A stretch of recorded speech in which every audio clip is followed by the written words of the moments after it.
This is the Orlando Sentinel's editorial board interview with Rita Harris. She is one of two candidates in the Democratic primary for House District 44.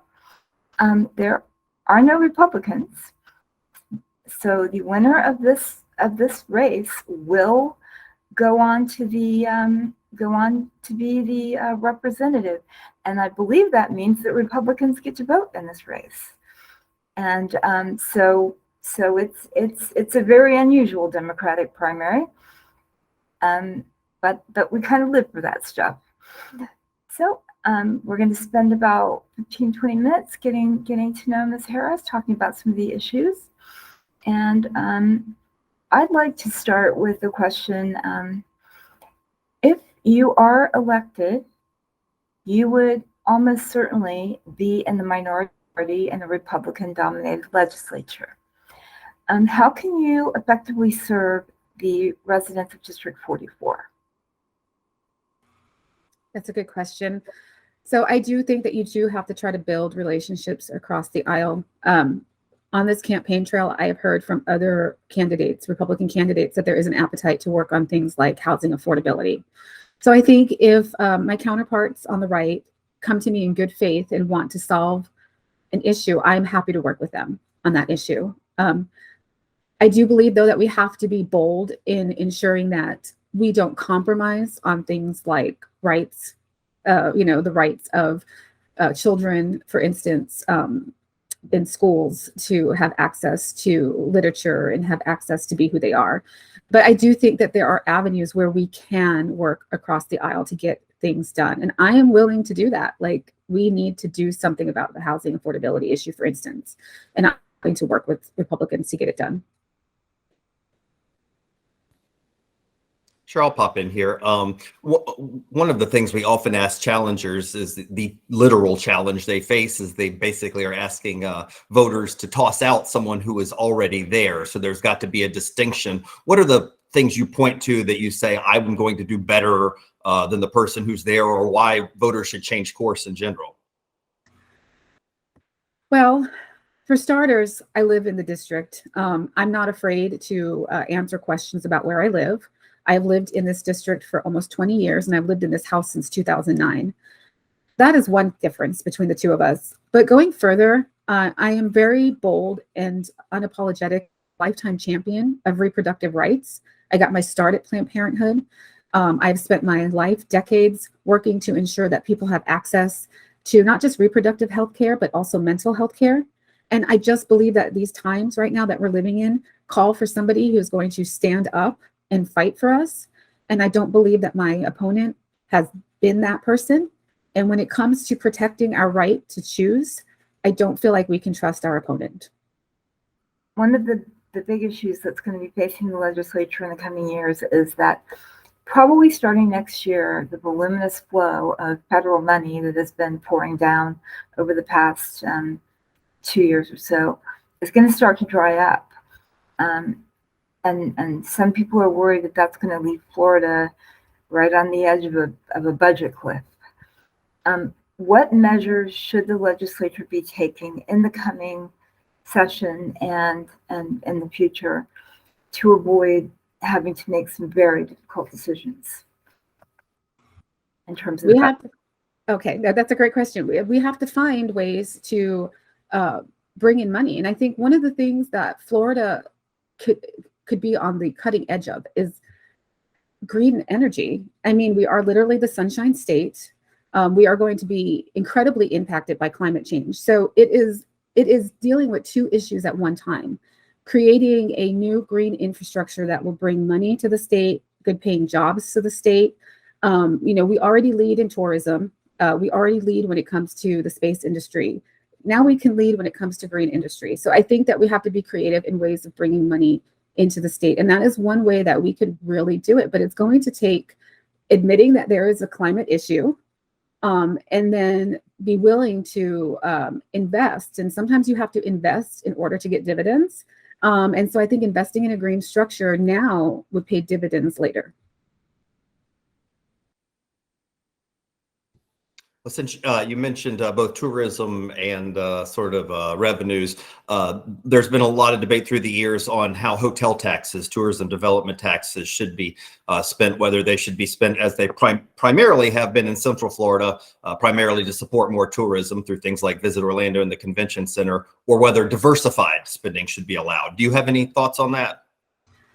Yeah, I do. I think that it's time to diversify. I think at one point in time, perhaps it was needed. I think it's time to revisit that conversation now. Unfortunately, I think a lot of people hear that we don't have enough people to work in these industries, and that is because, they can't afford to live in the area, and they have a difficult time getting around. A lot of them don't own cars, and it takes hours to get back and forth to work. And it would be nice if some of these tourism tax dollars went towards expanding our transit, providing affordable housing, so that the people who work in these industries can stay here and do their job, and serve the people of Florida and all the millions of guests that come to our state to enjoy all the theme parks and the amenities that we have. So I'm for diversifying, absolutely. And actually, I had a follow up on that one as well. One of the fiscal realities for Orange County in particular, and Orange and Osceola both, is that we are maybe the biggest donor county in terms of the amount of sales tax we send to Tallahassee versus the amount of investment and local projects we get back. What can the District 44 rep do or should be doing to try to recapture some of that money? Yeah, I think it's important to make the argument that you can't run a business, and the theme parks are a business. Tourism is a business, an industry for Florida, without investing. And we need investments to our infrastructure. We need investments to our roadways in order to keep up with the demand that we have from the people coming to the state to visit, and especially, like you said, coming to Osceola and Orange County. So I think you have to make that argument and show, again, it goes back to investment versus dividends, showing that with these investments come greater dividends. So that would be the argument I would make on the floor. And those are the conversations I would have with my colleagues about how investing now is going to help later. And that's the argument I would make to the people of my district as well. I mean, as a state rep, you have to deal with your colleagues. You have to talk to your colleagues. You have to build relationships with your colleagues, but you also have to build relationships with your community, and you have to have them on board as well. And you have to have them on board to reach out to, other state reps to explain to them like that this is what they want as well. And one of the things I really want to do as a state rep is just really build that relationship with my community, and show them that they also have the power to help move and persuade the House to do things that are going to help them. Can you maybe talk a little bit about your thoughts on schools and school choice? That is something that is kind of crossed some party lines. Some Democrats have joined with Republicans on that front. What are your thoughts on both charters and voucher schools? I think people have the right to have options, but I don't think it should come at the cost of defunding public education. And unfortunately, that's what I am seeing. I am seeing a concerted effort to take funds from public schools and divert them to charter schools and private schools. And that is something that I feel like we need to stop. It is really important that we have a good, strong public education. I'm not going to tell people that they can't take their child out of a public school and put them in a private school.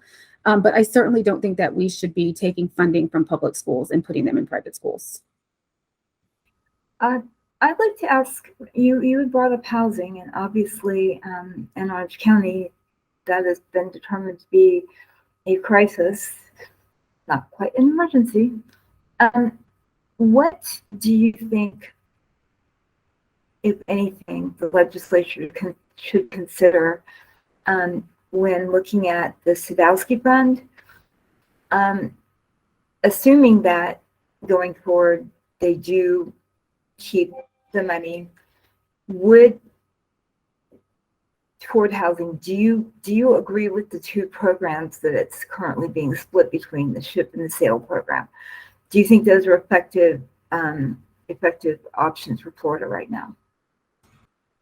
No, I do not. And I think that we need to redirect and go back into figuring out how we can build more affordable housing in a smart way. And also we need to figure out, there was an article that we have a lot of empty houses sitting there, and we need to figure out what is going on with that as well. I think Orlando itself has 161,000 vacant homes that are sitting there, and people, needing to rent. So, we need to look at that as well.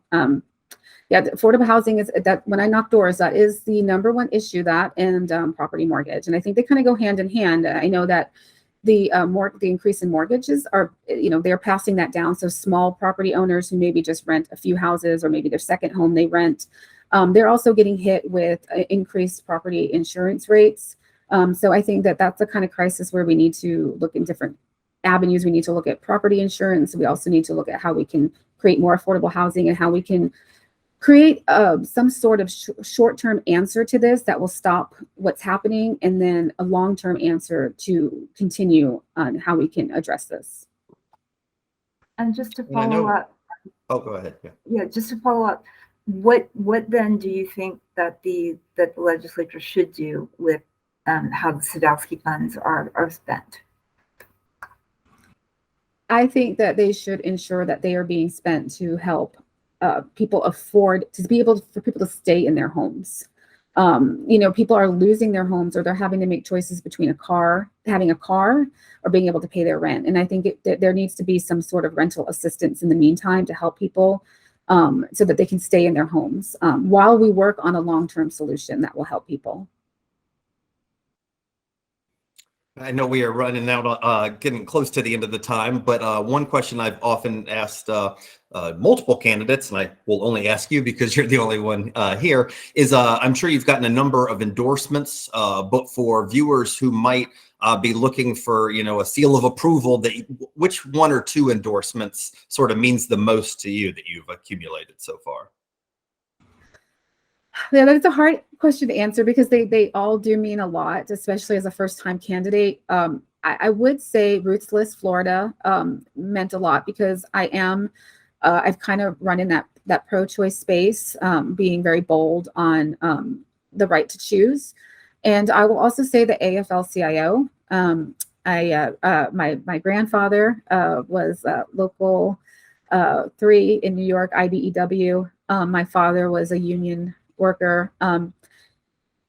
So it's a personal, that was very personal for me. My grandfather passed away in 2012, and I would like to believe that he is proud that I was endorsed by his union siblings. So, but all of them have been great, and all of them go to show that when it comes to what is needed in the Florida legislature, my opponent can't be trusted to get the job done, and that's why they are backing me.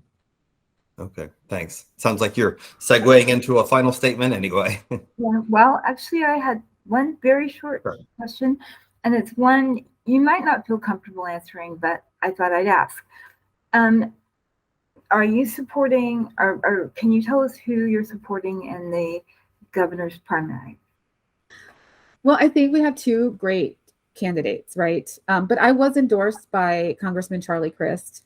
And I do think that he has what it takes. And the reason I believe that is because I have been knocking on doors in my district for almost 6 months now. And I have actually, not everybody in one house is a Democrat. So you do speak to people who are NPAs. And I've actually spoken to a few Republicans who have said that they are not happy with the job that the current governor is doing, and that they would be willing to support Charlie Crist. So I think that he's really positioned to win. And, I think that he's going to do a good job. He's backed by Planned Parenthood. He has a 100% rating by Planned Parenthood. He has a 100% rating by Neural. So I feel comfortable supporting him, and that is who I will be supporting. Okay, well, if you'd like to just give us your closing statement, take about 2 minutes, and talk to us about why you are the better choice in this race. Thank you. I appreciate the opportunity. So, my name is Rita Harris. I have been a community member for almost 20 years. I have lived in Falcon Trace since 2009. And in that time, I have worked hard to build coalitions and community engagement where I live. I have worked for 5 years to get good candidates elected. I have gone door to door organizing. I have been out in the community advocating for us. I have gone to community meetings. I have gone to school board meetings. I have gone to BCC meetings. I've been up to Tallahassee, all in the hopes to make things better for us in this community. I'm a hard worker. I have a servant's heart. I have a desire to get things done. I have, I've spent a lot of time taking care of my family and working for them. And now that my daughter is going to UCF, go Knights, I have time to work for my community now. And that is what I want to do. I have a love for South Orange County. That's why I started the Democratic Women's Club of South Orange County. And, I'm going to go up to Tallahassee and we're going to work to get good things done. We're going to work to make life better for the people of District 44. And I really look forward to working for them. And I just want to thank you for this opportunity to sit before you. This is a real honor. I believe in journalism. I believe in good journalism. And I believe in what you are doing. And I appreciate all the work that you do, especially I think in the last 5 years. I know that you have been through it. And I just want you to know that we appreciate you. Thank you very much. Thank you so much. And it was a real pleasure. Once again, everybody in District 44 will get to vote in this race. Republicans and Democrats and non-party affiliates. And the winner of the August 23rd race will be the representative. And the opponent is Representative Daisy Morales, who chose not to interview with the Sentinel editorial board.